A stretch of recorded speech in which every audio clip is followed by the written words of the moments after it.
Telangana triple విద్యార్థులు మాకు సరైన తిండి పెడతలేదని చెప్పి 8 రోజులు పోరాటం చేసిన తర్వాత విద్యాశాఖ మంత్రి అక్కడికి వచ్చి సమస్య పరిష్కరింపజేస్తామని చెప్పింది. 2 రోజుల క్రితం కూడా విద్యార్థులు ఇన్స్పెక్షన్ చేసినప్పుడు ఇక్కడ ఉన్న ఆయిల్ ప్యాకెట్స్ లో ఎక్స్పైరీ డేట్ అయిపోయింది, ఆయిల్ అనేది సరైన క్వాలిటీ లేదని విద్యార్థులు చెప్పారు. చెప్పినప్పటికీ తీసేస్తాము, దానితో వంట వండుతలేమని చెప్పి మళ్ళీ దానితోనే వంట చేయడం వల్ల ఈరోజు 2 హాస్టల్స్ లో ఏదైతే PUC 1 అండ్ PUC 2 అదే engineering first year second year students 6,000 మంది విద్యార్థులైతే తిన్న హాస్టల్లో ఈ ఆయిల్ వాడడం వల్ల దాదాపు 6,000 మంది విద్యార్థులు ఈరోజు అనారోగ్యం పాలైన. వాళ్ళు అనారోగ్యం పాలైనప్పుడు ఫుడ్ పాయిజన్ అయినప్పుడు వాళ్ళకి మెరుగైన వైద్యం అందించడానికి బయటికి తీసుకొచ్చే ప్రయత్నం ప్రభుత్వం చేయాలి. కానీ ఇష్యూని సబ్సిడైజ్ చేసి చాలా మటుకు పిల్లల్ని అక్కడ ఉన్న వాళ్ళ హాస్టల్ రూమ్ లోనే పెట్టడం వల్ల క్రమక్రమాన ఒక్కొక్కళ్ళు కూడా ఈ యొక్క సమస్య తీవ్రత ఒక్కొక్కళ్ళు హాస్టల్ తీసుకొచ్చే పరిస్థితి ఉంది.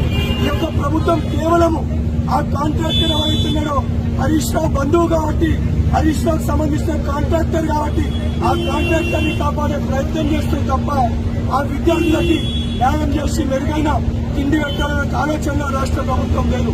తక్షణమే మేము కాంగ్రెస్ పార్టీ పక్షాన NSA పక్షాన డిమాండ్ చేస్తున్నాం. ఈరోజు మా కాంగ్రెస్ పార్టీ DCC అధ్యక్షుడు మోహన్ రెడ్డి అన్న, అదేవిధంగా మా NSA జిల్లా అధ్యక్షుడు రాష్ట్ర ప్రధాన కార్యదర్శి మేము ఆ కాంట్రాక్టర్ ని తక్షణమే కస్టడీలో తీసుకొని చట్టపరమైన చర్యలు తీసుకొని వారిపైన కఠినంగా శిక్షిస్తే ఇటువంటి ఒక పరిస్థితి మరి ఇంకొక హాస్టల్లో ఇంకొక విద్యార్థికి ఇటువంటి బాధ పట్టకుంటుంటుంది. దీన్ని పక్కన పెట్టి మా సంటోళ్ళ గొంతుకలు అణచివేసే ప్రయత్నం చేసి నిన్న 18 TRS పార్టీ నాయకులను అరెస్ట్ చేస్తారు. రాత్రి పూట వీళ్ళకి పట్టులు లేకుండా BJP పార్టీ నాయకులను అరెస్ట్ చేస్తారు. కాంగ్రెస్ పార్టీ అలా చేసి లోపల రానిచ్చారు. అదే మేము మాట్లాడడానికి వస్తే మమ్మల్ని ఆపే ప్రయత్నం చేస్తున్నారు. బిడ్డ కేసీఆర్ గారికి సవితా రెడ్డి గారు చెప్తున్నా, ఏ తమ్మునికి చెల్లెకి ఎవరికన్నా ఇబ్బంది జరిగినా బిడ్డ దాని తర్వాత తెలంగాణ రాష్ట్రంలో ఎక్కడ మీరు తిరిగినా భౌతిక దాడులకి దిగుతాము. సాధించుకున్న తెలంగాణలో మా ప్రతి విద్యార్థికి న్యాయం జరిగే వారికి సరైన తిండి, విద్య, ఉద్యోగం వచ్చే వారికి మా పోరాటం కొనసాగుతుంది. దానితో పాటు ఇక్కడున్న DMHO గారికి నేను రిక్వెస్ట్ చేస్తున్నా, ఇమీడియట్ గా 2 స్టూడెంట్స్ సీరియస్ ఉన్నారు. వాళ్ళకి బ్లడ్ లో కాల్షియం లెవెల్ తగ్గడం వల్ల వాళ్ళకి క్రాంప్స్ అవుతున్నాయి.